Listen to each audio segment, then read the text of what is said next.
Баршаңызға ассалаумағалейкум. Кіріп келген қасиетті Рамазан айы баршамыз үшін құтты болсын. Әр шаңыраққа бақыт әкелсін. Ораза ұстауға ниеттеніп жатқан барша жандарға Аллах тағала ниеттеріңізді қабыл етсін. Бүгін мен сіздерге алғаш рет өте күшті бір жасағаннан ақ дәмді болып шығатын холодец рецептімен бөлісетін боламын. Бірінші ыдысымызға осындай сиырдың жіліктерін салып аламыз. Енді мен бірінші рет жасағалы тұрмын. Ешқандай да менде сирақ жоқ, тек қана осындай сиырдың жіліктерінен жасағалы тұрмын. Басында ойладым, дұрыс шықпайтын шығар, қандай болады екен деп, бірақ ойымдағыдай шықты және де күйеуіме өте қатты ұнады. Әсіресе сәрлікке, ауызашар уақытында жесеңіздер де өте күшті. Енді сүйектеріміздің үстінен осындай еттерімізді жайғастырып аламыз. Мен әдейілеп бірінші осында сүйегімізді, содан соң барып етімізді салып алдым. Үстінен енді суық құйып аламыз. Бұл жерде суды да көп мөлшерде құюдың қажеті жоқ. Ең бастысы осындай ішіндегі сүйектеріміз, еттеріміз батып тұрса болғаны. Таңғы сағат 10-нан бастап қайнаттым. Негізінде 11 жарымда уже менің сүйектерім бір қайнап шықты. Ең бастысы өте қайнатып жібермеңіздер. Бүлкілдетіп осылай беті быжырлап тұрып қайнаса жеткілікті. Бір қайнап шыққаннан кейін өзі осындай бетіне көбіктері шығады. Оның барлығын алып тастаймыз.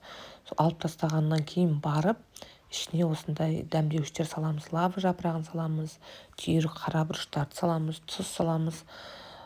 Содан соң барып куркума салсаңыздар да өз еріктеріңізде. Мен аздап осы жарты қасық қана салдым. Бұл холодецті пісірмес бұрын өзімнің анаммен кеңес алдым. Себебі менің анам осындай ораза айларында және де қыс айларында көп жиі пісіреді. Сосын барынша анамнан кеңес алып сұрап тұрдым. Енді көріп тұрғандарыңыздай дәл осылай пішірлап қайнап тұрғаны болса болды. 4-5 сағат қайнады. Мен сағат 4-тің кезінде бетінде шыққан осындай жіліктеріміздің майын барлығын алып алдым.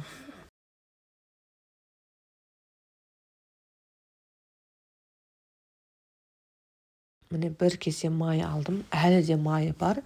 Сіздер де барынша майын алып тастауға тырысыңыздар. Себебі ол гүлкілдеп жүрекке де тиюі мүмкін.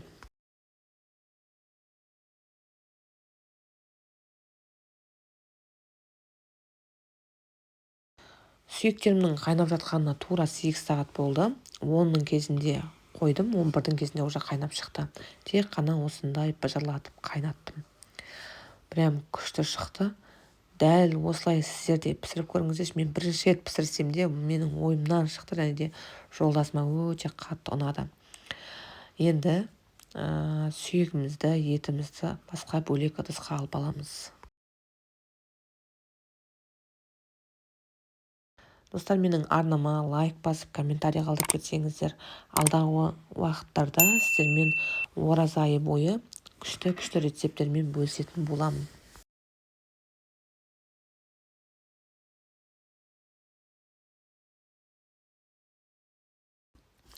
Алатын кезінде барынша тұзын көріңіздер. Сол кезде де тұзы да өте басым болып кетпесін. Енді сүйегімізді, етімізді барлығын алып аламыз. Енді осы ыстық сорпамызға, яғни әлі ыстық күйінде тұр ғой, сол кезде 2-3 чеснок алып, үкістен өткізіп салып жіберсеңіздер, өте дәмі де күшті болып шығады.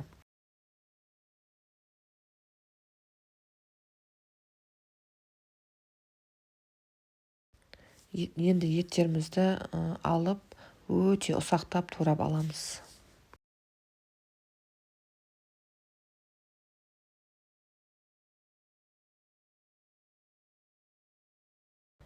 Етімізді қарап тұрсаңыздар, әдемі болып езіліп піскен. Енді барынша ұсақтап тураға тырысамыз.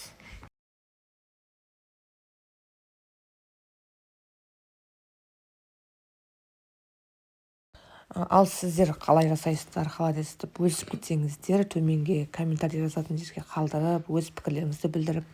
Негізі менде енді бірінші рет пісіріп тұрғаннан кейін де барынша қолымнан келгенше жақсы пісіруге тырыстым. Міне енді сорпасын осындай ситадан өткізіп аламыз. ішіндегі жаңағыдай қоқымдар түбінде қалып қою керек. Бізге барынша таза сорпа қажет болады. Енді турап алған еттерімізді осындай арнайы табағымызға салып алдық. Енді үстіне жаңағы сорпамызды құямыз. Құйғаннан кейін де жақсылап бір жаңағыдай қасықтың көмегімен болсын, жақсылап бір текстетіп қозғап жіберіңіздер. Бір жерінде еті көп, аз болып қалмасын деген сияқты. Енді осы тұрысында салқын жерге апарып қоямыз. Міне біздердің холодесіміз дайын болды, өте күшті болды, ойымдағынан да әдемі болып шықты. Біздер дайын болған кезінде, аузымызды бекітетін кезінде сәлемізге жеп алдық, жолдасымыз екеуміз. Енді вообще күшті болды. Дәл осы рецепт бойынша сіздер жасап көріңіздер, әдемі шығады екен. Маған өте қатты ұнады.